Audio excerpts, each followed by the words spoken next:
Protections for private property in Canada.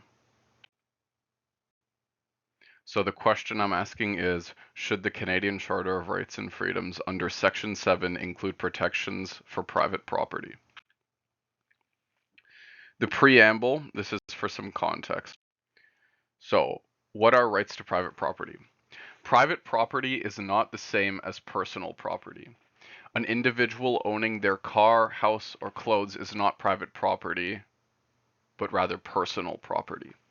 Private property refers to ownership of the means of production, otherwise known as capital. And anything that's used to employ another or extract value like that is capital. This would include land, machines, equipment, and for real estate renting.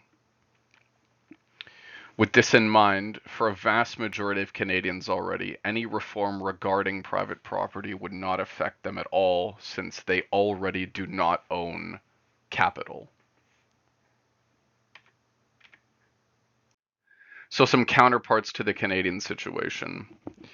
Unlike other liberal democracies like the United States and France, the Canadian Charter of Rights and Freedoms makes no mention of the human right to hold and maintain private property under Section 7.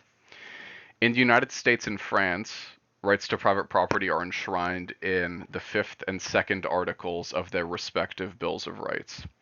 These rights are included in those provisions because these states recognize the right to private property as integral to the security of the person against the state, against the authority of the state.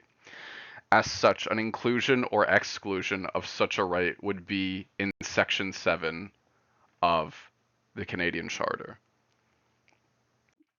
So here are some excerpts on the Bills of Rights from the United States and France. So in the United States Constitution, it says, no person shall be deprived of life, liberty, or property without due process of law, nor shall private property be taken for public use without just compensation. That's in the Bill of Rights of the United States, Article 7, which would be the Fifth Amendment. In France, it reads, the aim of every political association is the preservation of the natural and imprescriptible rights of man. These rights are liberty, property, security, and resistance to oppression. That's under the Universal Declaration of the Rights of Man, Article 2. So property rights in liberal democracies. These rights were included after both the American and French revolutions due to the nature of the revolting class, who were wealthy landowners, often referred to as the bourgeoisie.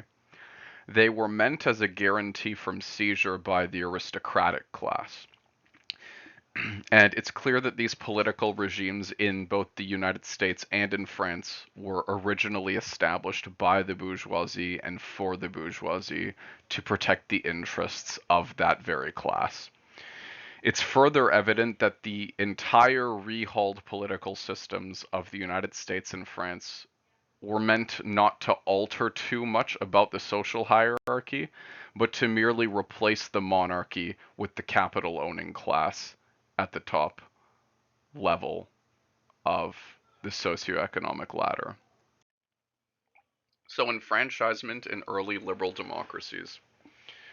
Only the land-owning class was eligible to vote in both France and the United States, with stringent land and tax requirements, without which individuals were not granted the right to vote by the state. By nature, this change had very little effect for the vast majority of people who were factory workers or peasants, and did nothing to endow them with the sort of political power that they're projected to have in the contemporary United States or France. So the economic effects of private property rights in Canada. Real estate and rent. All right, so real estate prices. As you can see, the trend since the mid 1970s in Canada has been a steady increase in real estate prices. Real estate prices throughout Canada. So Real estate, when purchased by an individual who already owns a residence or by a corporation, causes said real estate to transition from personal to private property. And especially since the COVID pandemic, real estate prices have gone up substantially. This is due in large part to real estate firms buying housing in bulk, allowing them to have monopsony power over the market, causing very few firms to hold very great power over general market housing prices. Since housing is a necessity, its prices are inelastic largely, meaning that the demands for housing must be met, thus increasing the cost of both owning and renting a home. All right, so these are some quotes I've compiled on renting real estate and the contribution of landlords to the economy. They're from Adam Smith, a famous economist, famous early economist, and Winston Churchill. Smith says, "The rent of the land, therefore, considered as the price paid for the use of the land, is naturally a monopoly price. It is not at all proportioned to what the landlord may have laid out upon the improvement of the land, or to what he can afford to take, but to what the farmer can afford to give." That's Smith. This next one is Churchill. "Roads are made, streets are made, services are improved, electric light turns night into day, water is brought from reservoirs 100 miles off in the mountains, all the while the landlord sits still. Every one of those improvements is affected by the labor and cost of other people and the taxpayers. To not one of these improvements does the land monopolist contribute, and yet by every one of them the value of his land is enhanced. He renders no service to the community, he contributes nothing to the general welfare, he contributes nothing to the process from which his own enrichment is derived. The unearned increment on the land is reaped by the land monopolist in exact proportion, not to the service, but to the disservice done." And that was Churchill in 1909. So, are exorbitant real estate prices socially beneficial? Real estate firms and landlords capture exceptional rent prices with rising homelessness. It's far more beneficial to society that the homeless are housed in affordable housing rather than to get some real estate firms managing to extract a greater profit for their shareholders. Once an individual owns one residence, there's no longer a social need for that same individual to own another residence. It is to the active detriment of the rest of society. How would abolishing private property affect Canadian real estate? So, no more firms with monopsony power, meaning that no large entities can control the market prices of real estate. Without such forces in the market, there would no longer be an artificial inflation of all housing costs.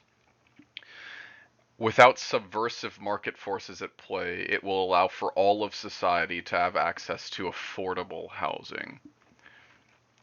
And it effectively causes a shift downward in assets, causing a downward transfer of wealth from the profiting real estate firms to the less fortunate in society. So the second effect is a downward force on living conditions.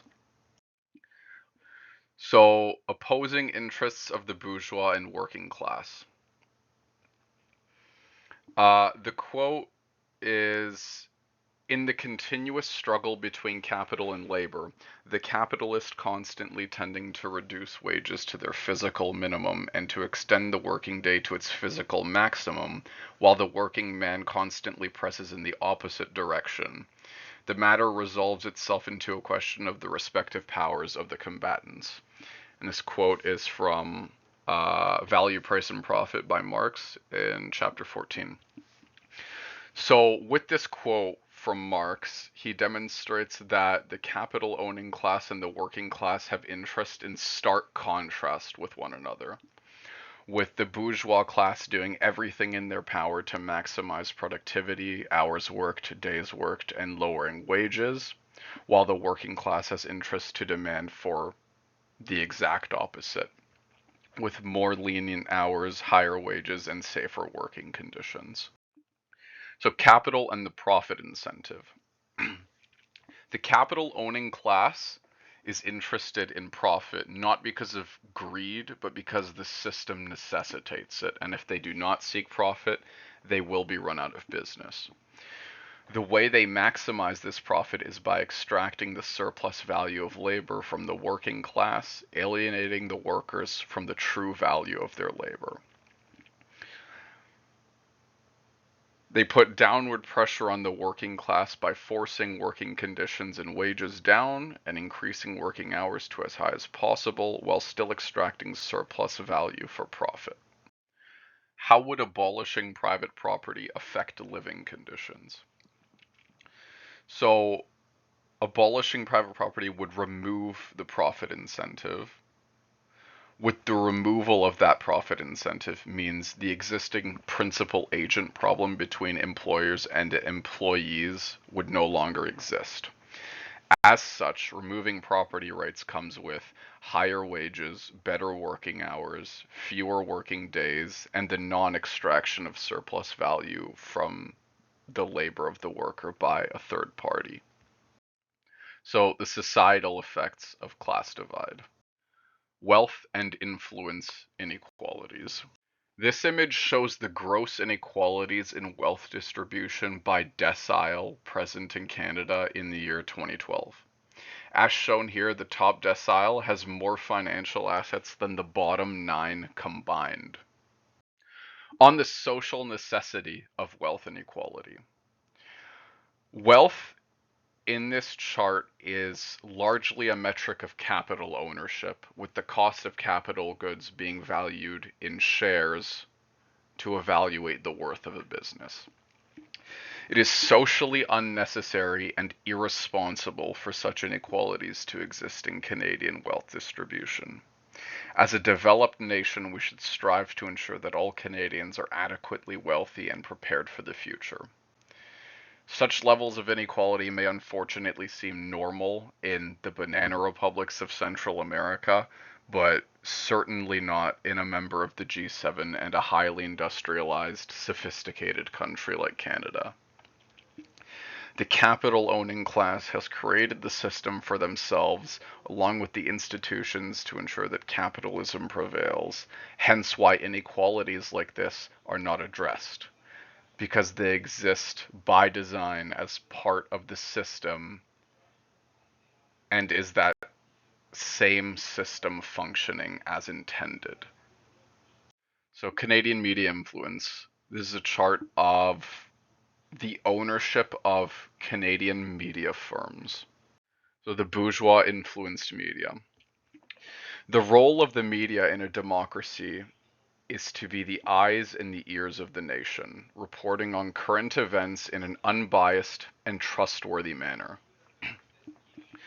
Over 55% of media in 2013 in Canada was owned by just 4 vertically integrated corporate conglomerates. Such a concentration of influence over the public can be utilized to spin any sort of narrative to the people.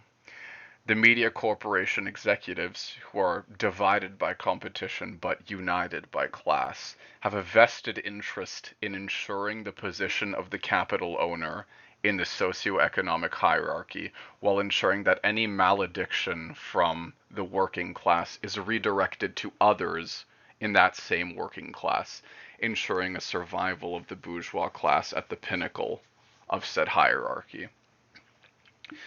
The principal example of a bourgeois-fueled delusion of the working class is the existence of a third middle class. Class distinctions are between the capital owners and the working class, and the suggestion that there exists a class in the middle is preposterous. Do these members of the middle class somewhat own capital? Do they somewhat work for a wage? The notion of a middle class existing has stifled the movements of the working class. It has done so by convincing more affluent members of that same working class that they are of another caste than the less fortunate workers. This further erodes any sort of class consciousness within the proletariat itself.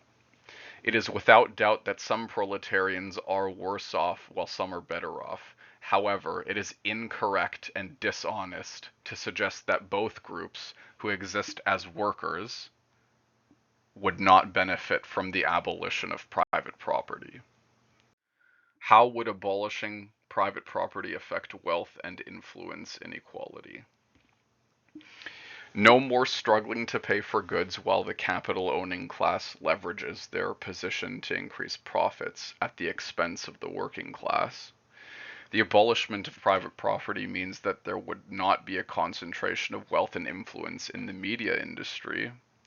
No more false consciousness instilled by a bourgeois class whose sole interest is in maintaining their position at the highest rung of the socioeconomic ladder, and no more artificial divides within the working class, allowing for true forward mobility. And the works cited.